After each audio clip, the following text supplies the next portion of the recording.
ہاں جی پیارے بچوں، تو آج کی سٹوری کے لیے میں دوبارہ سے آ گیا ہوں آپ کے پاس۔ تو سب سے پہلے مجھے یہ بتائیں کہ آپ نے اپنا ہوم ورک کر لیا ہے اور آپ کا اسکول کیسا جا رہا ہے؟ آپ کی اسٹڈی اچھی جا رہی ہے اور آپ کی ٹیچر سے کتنی انڈرسٹینڈنگ ہے؟ آپ اپنی ٹیچر کو، اپنے پیرنٹس کو تنگ تو نہیں کرتے؟ اچھا نہیں کرتے؟ چلیں آج کی سٹوری میں سناتا ہوں آپ کو۔ ایک جنگل میں بندروں کی ایک ٹولی رہتی تھی۔ اس ٹولی کا مطلب ہوتا ہے جس میں بہت سارے بندر ہوتے ہیں۔ تو اس ٹولی میں دو بچے بھی تھے، دو بندر بچے تھے جو بہت زیادہ شرارتی تھے، آپ کی طرح بالکل۔ ان کے ماں باپ بھی ان کی شرارتوں سے تنگ آ گئے تھے۔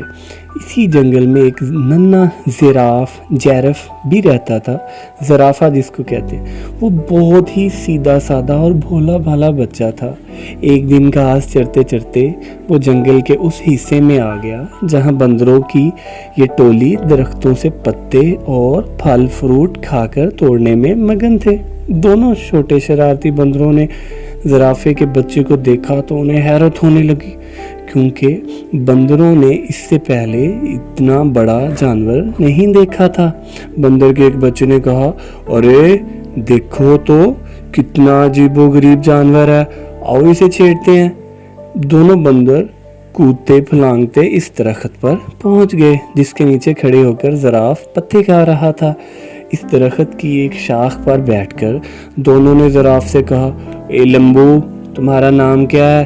زراف نے بڑی نرمی سے کہا، میں زراف ہوں، کیا مجھ سے دوستی کرو گے؟ تم لوگوں کے نام کیا ہیں؟ دونوں بندر شرارت سے کھلکھلا کر ہنس پڑے اور کہنے لگے، ہا ہا ہا ہا، ہم تم سے دوستی کرنے لگے، تم اتنے بدصورت ہو، اتنے لمبو ہو، گردن دیکھو تمہاری کیسے مینار جیسی ہے، تمہارے پیر دیکھو جیسے سیڑھی ہوتی ہے، ہمیں نہیں کرنی آپ سے کوئی دوستی، آپ ایسے بے ڈنگے جانور ہو۔ اتنا کہہ کر دونوں بندر زراف کو چڑھانے لگے۔ ایک بندر نے درخت سے ایک پکا ہوا پھل توڑ کر زراف پر پھینکا جو زراف کے منہ پر لگا، اور زراف کا منہ خراب ہو گیا۔ سارا پھل، اس کا رس زراف کے منہ پر پھیل گیا۔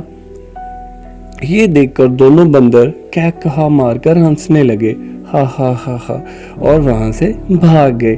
زراف بیچارہ الٹا سا منہ لٹکا کے سائڈ پہ ہو کے بیٹھ گیا۔ ایک دن پھر کیا ہوا؟ ایک دن دونوں شرارتی بندروں نے یہ طے کیا کہ وہ جنگل میں دور تک اکیلے گھومیں گے۔ صبح صبح جب بندر سو رہے تھے تو یہ دونوں شرارتی بندر چپکے سے نکلے اور کچھ ہی دیر میں یہ دونوں بندر بہت دور چلے گئے، جنگل میں بہت دور چلے گئے۔ جب انہیں بہت زوروں کی بھوک لگی نا تو ان دونوں نے پیڑوں کی پتیاں اور پھل فروٹ کھا لیے، توڑ کے امرود کھا لیے، آم کھا لیے پیڑوں سے توڑ کے نا۔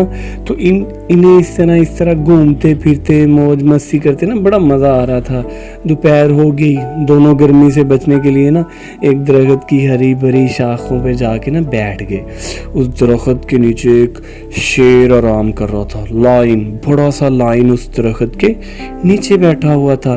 پیڑ کے آس پاس ایک بڑا ہرا بھرا میدان تھا۔ میدان کے کنارے ایک ندی بہہ رہی تھی۔ بندر اس سہانے منظر میں ایسے کھوئے کہ انہیں اس بات کا احساس ہی نہیں ہوا کہ یہاں ایک شیر بھی موجود ہے۔ لیکن جب شیر اپنے چہرے پر بیٹھی ہوئی مکھیوں کو اڑانے کے لیے گھرایا نا تو بندر شیر کو دیکھ کے ڈر گئے۔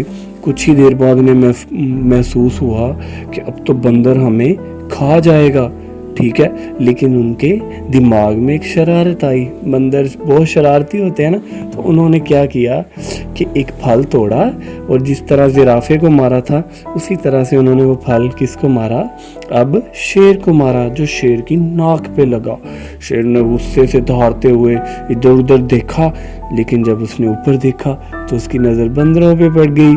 بندر کھی کر کے ہنسنے لگے، لیکن جب شیر آپے سے باہر ہو گیا اس نے گرجدار آواز میں دھاڑتے ہوئے کہا، اوے کیا تمہیں نہیں معلوم کہ میں اس جنگل کا بادشاہ ہوں؟